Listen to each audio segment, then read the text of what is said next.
All right, YouTube land, time for another knife review. And so I've been on a little bit of a kick lately on the cleaver style knives. And at first I was like, well, what use is that going to be? I've got things like sheepdog, which I love. And then on a whim, I was like, oh, let me buy the XL. Maybe that'll be, fit my hand a little better, although, that fits pretty well, but it's a little skinny. But certainly functional and useful. So I was like, oh, let me get the XL, which is, and you get it. And when you don't really realize when you're looking at the pictures, you're like, oh, it's going to be a little bit bigger. It's so much bigger. This is just a stupid big knife. It's more of a novelty. Although I'll tell you where I actually use this.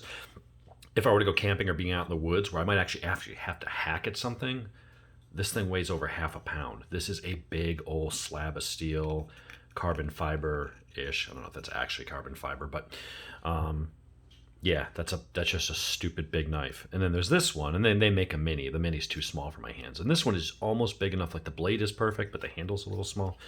But it works. And so this one I actually was using I've got like a decent, what was at the time, bought it like 12 years ago. It was like, at the time it was like a 12 or a $600 set of Henkel kitchen knives. And over the years, getting thrown in the dishwasher and banged around with the knives, the edges are all chipped and shit and stuff like that. And so what I was using, we were making pho, which is like the Vietnamese soup, and you have to have like really thinly sliced beef, and you throw it in the soup, and it actually cooks in the soup. You don't cook it beforehand. Anyway, I needed a knife that I could sit there and take a London broil or a fillet or whatever it was, and do really nice thin slices of meat that's like that thick. And I was like, well, that's about the size of a small kitchen knife. So I actually used this for food prep, and it was actually perfect to sit there and slice it up. So I've been looking around, and at first I didn't think I would like these kind of knives because I'm like, well, the point looks kind of blunt. It doesn't look like it would be good at piercing things. And I was like, well, everyone raves about them. Let me get one. So I got these, and actually I end up carrying this one all the time. It's just really good for slicing. It's a really strong point, and it's actually pretty stabby. Not as much as some. So, I don't know that I would use this as a defensive knife, but the reality is I'm usually carrying a 10 millimeter Glock anyway. So if I'm having to defend my life, I'm going for that. So as a overall, do everything pocket knife, these things have actually been pretty damn cool. So I saw another one that struck my interest, and I was like, well, let me see if that one, because the one thing about this one is like, the handle's short this way, and it's really tall, and it makes it great, getting in there and doing some slicing, but there's no jimping. And I was like, well, maybe there's another one out there that, gets good reviews that's slightly different than that. And so I came up with this. Picked it up on Amazon for $49, shipped through Prime. CJRB, which is owned by, made in China, made by, it's on here somewhere, Artisan Cutlery. I don't know. I thought it was on here. So anyway, it's made by Artisan Cutlery. So another Chinese brand, but it's made with D2 steel. We'll go over the specs in a moment. So I have not seen this up close. I got it last night and figured, I'll wait till today to look at it so I can get an actual reaction. Really simple box, bag. They come in a couple different colors. You can get different handle look and stuff like that. There's some that are G10 scales and things like that.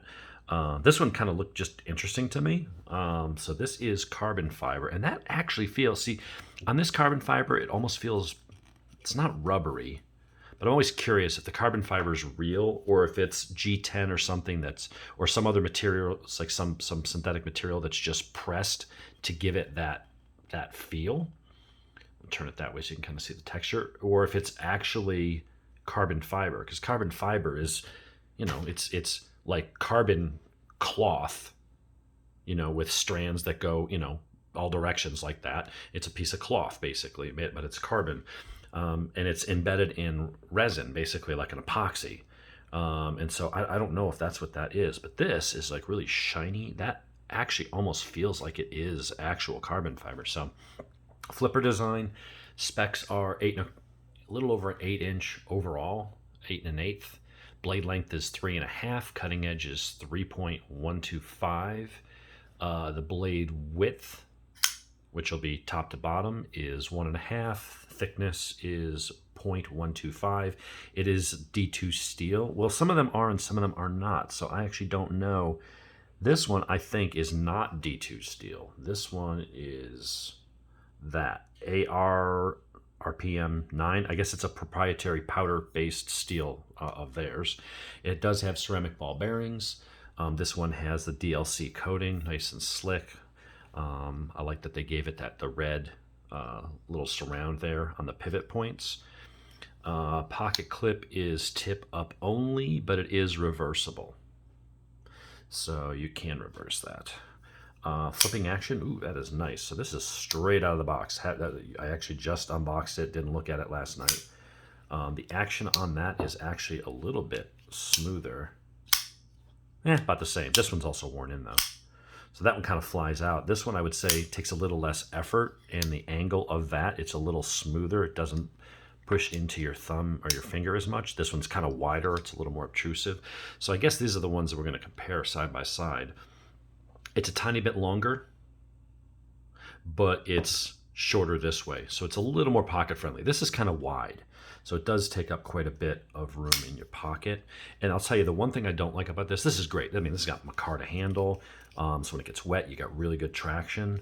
It is a little thin in the handle. So I, again, having big hands, I have to like really wrap my hand around it and grip it. And I always use the analogy of, you feel like you're trying to grip a pencil.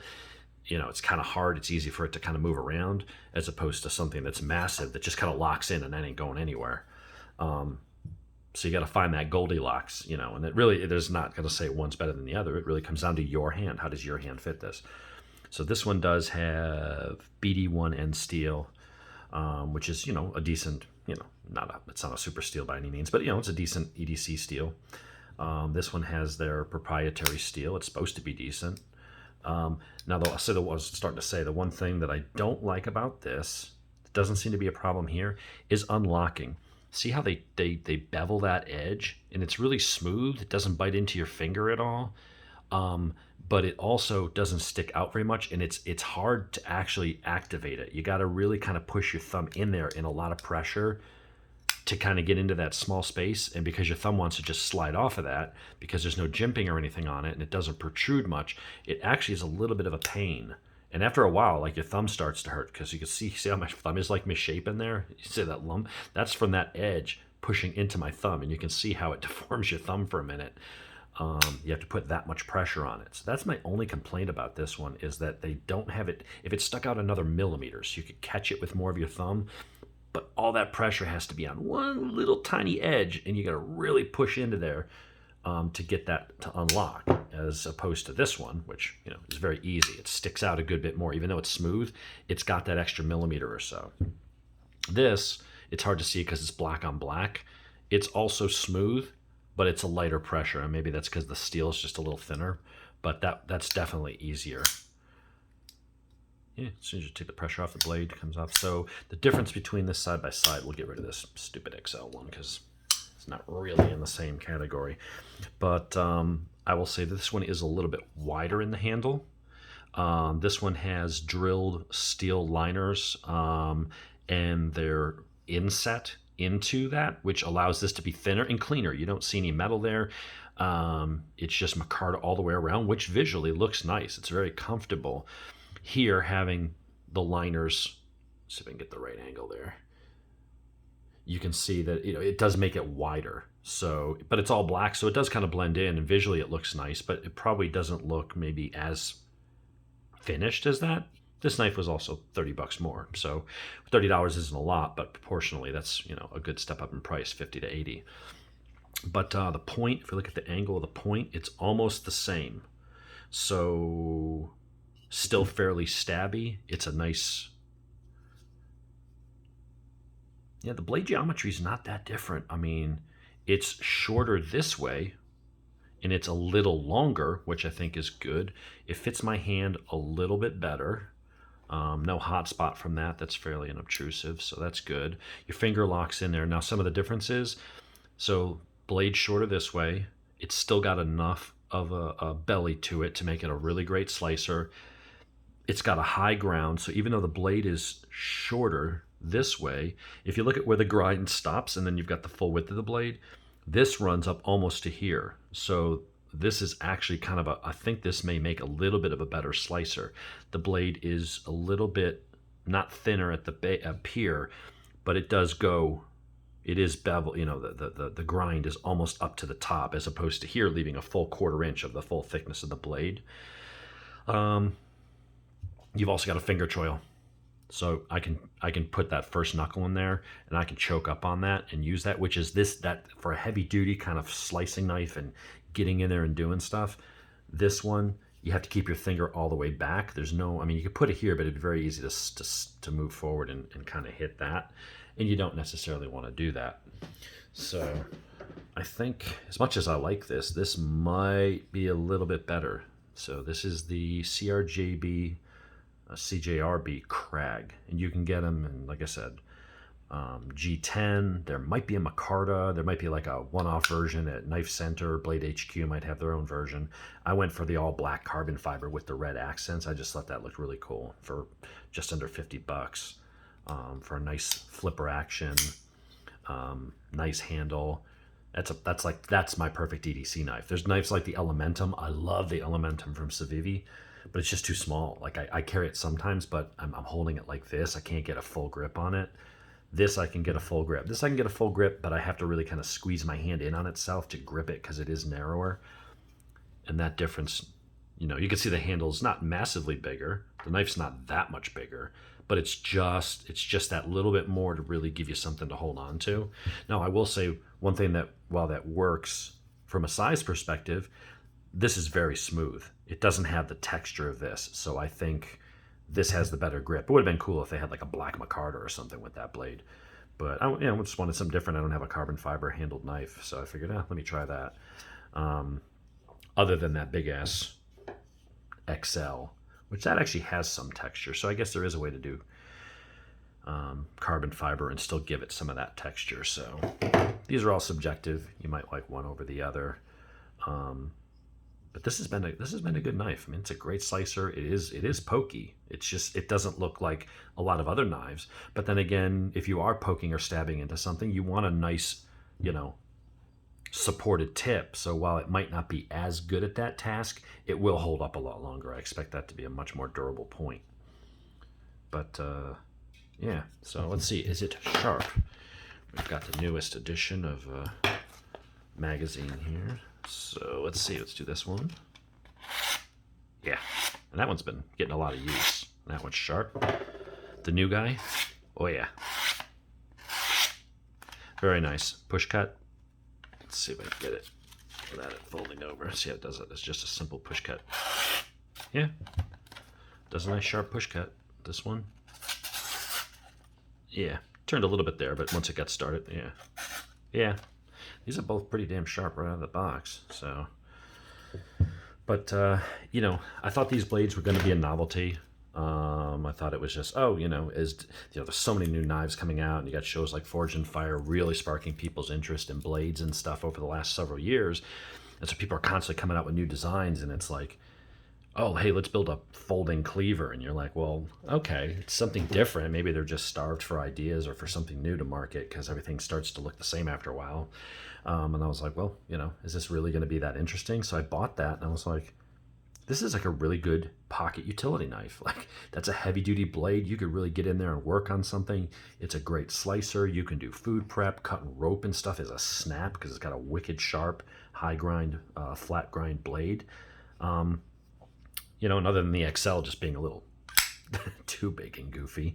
But even again, I think still has its place in the kitchen, or I may just leave it in the kitchen to use it for food prep, because I don't have to worry about it getting damaged in a drawer. Or, if someone doesn't, no one's, I just have to hand wash it right when I'm done. But now the blade's protected. I don't have to worry about something dinging up the edge like you do when someone who doesn't pay attention throws it in a drawer instead of using the wooden block. So that may actually just go to kitchen use for now. But as far as pocket use, I like that a lot. They've got some stonewash. I think some of the blades they have are D2. So again, there's different, you go to Blade HQ or even on Amazon. This is where I got this. When you go on Amazon, there's a couple different versions. You can get a couple different colors, materials, and 2 different blade steels. So we'll see how this holds up over time. The reviews I've read said it's pretty good. But it definitely unlocks easier. It doesn't hurt my thumb as much like that one does. Which, if you're using the knife occasionally, I know people like when I talk about the Microtech and not liking, you know, the button on it, and Microtech fanboys get all pissy at me, and it's like, whatever, dude. It's, you know, it's my thought. And if you sit there fidgeting with it, yeah, it does wear your thumb. Now, if you're just using it once in a while when you actually have to use the knife and you're only doing it 4 or 5 times a day, of course it's not going to bother you. But if you are someone who sits here and fidgets, or as I'm sitting here doing this review, again, see how my thumb is sliding off? I'm really having to push to get that damn thing unlocked. I wonder if I could do anything. I mean, I wonder if I could just take a small file and just scallop that out a little bit more so that there's just enough of that poking out. The problem is there's just barely anything peeking out. You have to mush your thumb into the hole to get it, which, you know, I guess in one way it's not going to ever come undone accidentally by me doing something. But, you know, when I want to unlock it, it's almost easier because your finger's smaller. It's almost easier to do that. But now I'm back to doing it with 2 hands. Like, the benefit of the flipper and the liner locks and stuff is to do it with 1 hand. And this one is definitely better. Yeah, a lot better. Not necessarily smoother flying open. I mean, these bearings will have to wear in a little bit, but closing it, I'm doing it multiple times rapidly, and it's not hurting my thumb. I couldn't open and close that 8 or 10 times like this without me having to stop and be like, ow. But that's the new Crag. I would check them out. Lanyard hole, reversible clip, tip down only, but you can reverse it for lefties. Flipper, ball bearings. Supposed to be decent steel. It's not to like.